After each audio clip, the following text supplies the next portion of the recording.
ہمارے رشتے ہیں ضرورت کے، لالچ کے. جب تک لالچ پورا ہوتا ہے رشتہ ہوتا ہے. حالانکہ رشتے ضرورت کے نہیں ہونے چاہیے، رشتے عقیدت کے ہونے چاہیے، رشتے محبت کے ہونے چاہیے. اور روحانی زندگی میں اگر کوئی رشتہ لالچ کا ہو تو وہ تو 2 قدم نہیں چلتا، ٹوٹ جاتا ہے. عقیدت اور محبت اور احترام کا جو رشتہ ہوتا ہے وہ مضبوط ہوتا ہے، وہ ہمیشہ چلتا ہے، اس کے اندر پختگی ہوتی ہے. وفا اس رشتے کے اندر آتی ہے جس رشتے کے اندر کوئی لالچ.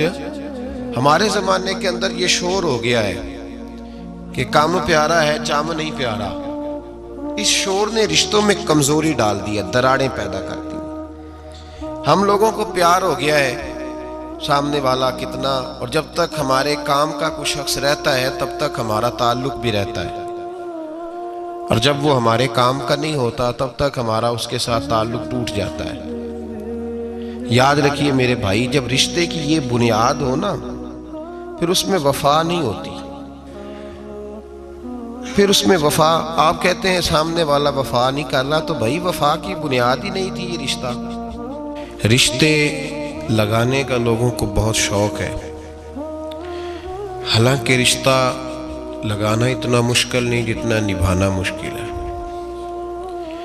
ہم ساری زندگی یہ ثابت کرنے کی کوشش کرتے رہتے ہیں کہ ہمارا جو فلاں آدمی سے تعلق ہے وہ بڑا مضبوط ہے. ہم یہ بتاتے رہتے ہیں کہ مجھے تجھ سے بڑا پیار، اور بتانا بھی چاہیے. نبی پاک صلی اللہ علیہ وسلم نے فرمایا جس سے محبت ہو اسے بتایا کرو کہ مجھے تجھ سے محبت ہے، تاکہ وہ بھی تم سے پیار کرے. یہ بتا دینا چاہیے، لیکن بتانے کا حکم ہے، ساری زندگی ثابت کرنے کا حکم نہیں. ہم ساری زندگی یہ ثابت کرتے رہتے ہیں کہ میں بڑا فرمانبردار ہوں آپ کا، میں بڑا تابعدار ہوں، میں آپ سے بڑی محبت کرتا ہوں. یہ ثابت کرتے رہتے ہیں. رشتے نبھانے سے بات بنتی ہے، ثابت کرنے سے بات نہیں بنتی.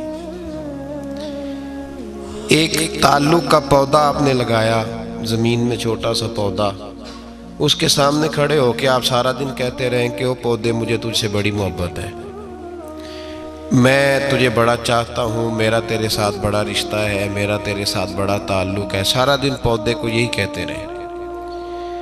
اور چھوٹے سے پودے، مجھے تجھ سے بڑا پیار ہے، میں رات بھی تجھے خواب میں دیکھ رہا تھا، کل بھی مجھے تو یاد آ رہا تھا، پرسوں بھی مجھے تو یاد آ رہا تھا. تو اس سے وہ پودا پروان نہیں چڑھے گا. پروان چڑھانے کے لیے اسے پانی دینا ضروری ہے. پروان چڑھانے کے لیے اسے جڑی بوٹی سے بچانا ضروری ہے. اسے پروان چڑھانے کے لیے اس پودے کو دھوپ اور چھاؤں مناسب فراہم کرنا ضروری ہے. سارا دن ثابت کرنے سے پودا پروان نہیں چڑھے گا. میرے بھائی، رشتے بتانا چاہیے، ضروری ہے. نبی پاک صلی اللہ علیہ وسلم نے حکم دیا. ہم سارا دن ثابت کرتے رہتے ہیں، لیکن رشتے پروان چڑھانے کے لیے جس پانی کی ضرورت ہوتی ہے، جس دھوپ چھاؤں کی ضرورت ہوتی ہے، رشتوں کے بیچ جو جڑی بوٹی آ رہی ہوتی ہے اسے کاٹنے کی جو ضرورت ہوتی ہے، وہ کام ہم کرتے نہیں. ثابت کرنے سے رشتے مضبوط نہیں ہوتے. چاہے روزانہ آپ ملاقات کر کے ثابت کریں کہ مجھے پیار بہت زیادہ ہے، رشتے عمل کرنے سے مضبوط ہوتے ہیں. نبی پاک سید عالم صلی اللہ تعالی علیہ وسلم نے رشتوں کی مضبوطی کا حکم دیا ہے. عرض کی یا رسول اللہ صلی اللہ علیہ وسلم، صحابی نے پوچھا حضور مجھے سب سے زیادہ کس صدقے کا ثواب ملے گا؟ ترغیب و ترہیب میں حدیث موجود ہے. حضور کس صدقے کا ثواب سب سے زیادہ ہے؟ تو اللہ کے رسول نے فرمایا تیرا رشتہ دار ہو، تجھ سے ناراض ہو اور ضرورت مند ہو. تجھ سے ناراض ہو ضرورت مند ہو تیرا اپنا، اس کو تو اگر صدقہ دے گا تو اللہ تجھے سب سے زیادہ اجر عطا فرمائے گا. رشتوں کو روح کا رشتہ بنائیں، وفا کا رشتہ بنائیں. وفا کا، کتے کا ذکر قرآن پاک میں آیا ہے، اس لیے آیا ہے کہ اس نے اللہ کے ولیوں سے وفا کی تھی. اسی آیا ہے کہ اس نے اللہ کے ولیوں کے ساتھ وفاداری کی تو اللہ نے اس کا ذکر.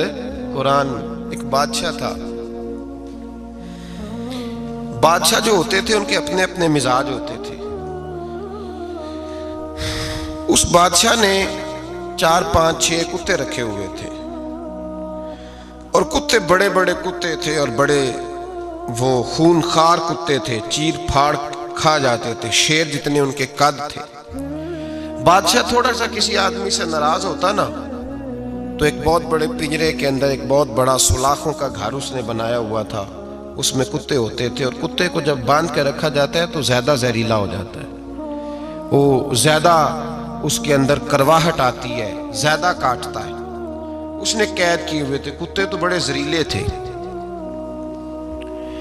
جس آدمی سے بادشاہ تھوڑا سا ناراض ہوتا نا، تو وہ کتے کے آگے اس آدمی کو ڈالتا، کتے اس کو چیر پھاڑ کے کھا جاتے۔ یہ سزا تھی، لوگوں کو پتا تھا۔ بادشاہ کے وزیر نے بڑی خدمت کی بادشاہ کی، 35 سال تک نوکری کی، لیکن ہر سورج نے غروب تو نہیں ہوتا ہے نا، ہر چاند نے ڈھلنا بھی ہوتا ہے۔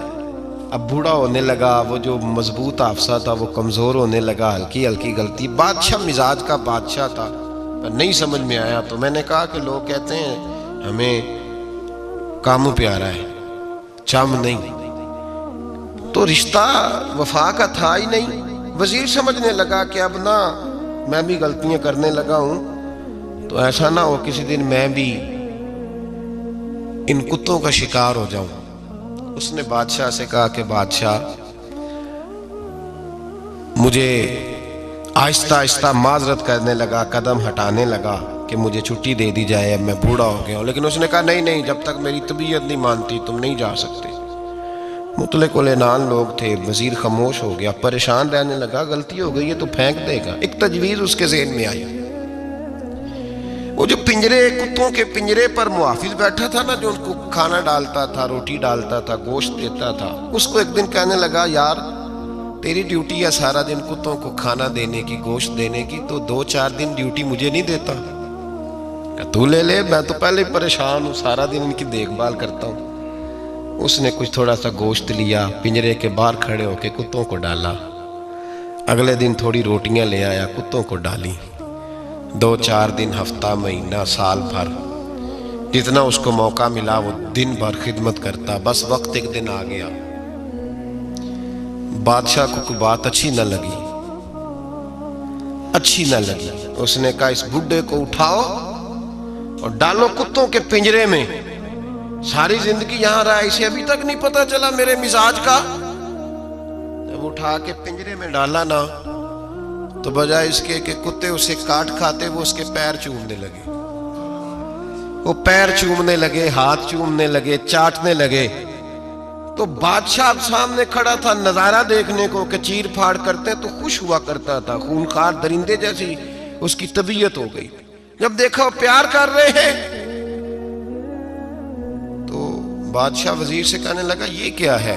تو وزیر رو پڑا، کہنے لگا تو سیاستدان تھا تو میں بھی سیاستدان تھا، ساری زندگی سیاست کی، لیکن دنیا داروں کے ساتھ رہا، تو انجام یہ ہوا کہ مجھے اس پنجرے میں ڈال دیا گیا۔ دیکھ تو بہت بڑا سیانہ تھا اور میں بھی سمجھدار تھا، وزیر رہا، لیکن ہمارا روح کا رشتہ نہ بن سکا۔ ارے ہم سے تو یہ کتے ہی اچھے نکلے، تیری 40 35 سال خدمت کی تو نے کتوں کے آگے ڈال دیا، انہیں تو چند مہینے روٹی ڈالی ہے، میرے وفادار ہو گئے۔ چند مہینے روٹی، جنہ تنا وچ عشق نہ رچیا، کتے او نہ تھی چنگے، جنہ تنا وچ عشق نہ رچیا، کتے او نہ تھی چنگے، مالک دے کر راکھی کر دے، صابر بھکھے ننگے۔ اور بابا بلے شاہ صاحب فرماتے ہیں تو راتی جاگے تے شیخ صدا میں، راتی جاگ دے کتے تے تیتھوں اتے مالک دا در مول نہ چھڑ دے، پاندے مارو 100 جتے تے تیتھوں اتے رکھا سکھا کھا، دنے جار رکھاں وچ ستے، تیتھوں اتے ایک برکی دا قدر پچھانن، پاویں مالک ہو من ستے۔ ایک برکی دا اوپر کھڑے ہو کے کام نہیں کرانا پڑتا کہ میں کھڑا رہوں گا تو کام صحیح ہوگا، جاؤں گا تو نہ، ایک برکی دا قدر پچھانن، پاویں مالک ہو من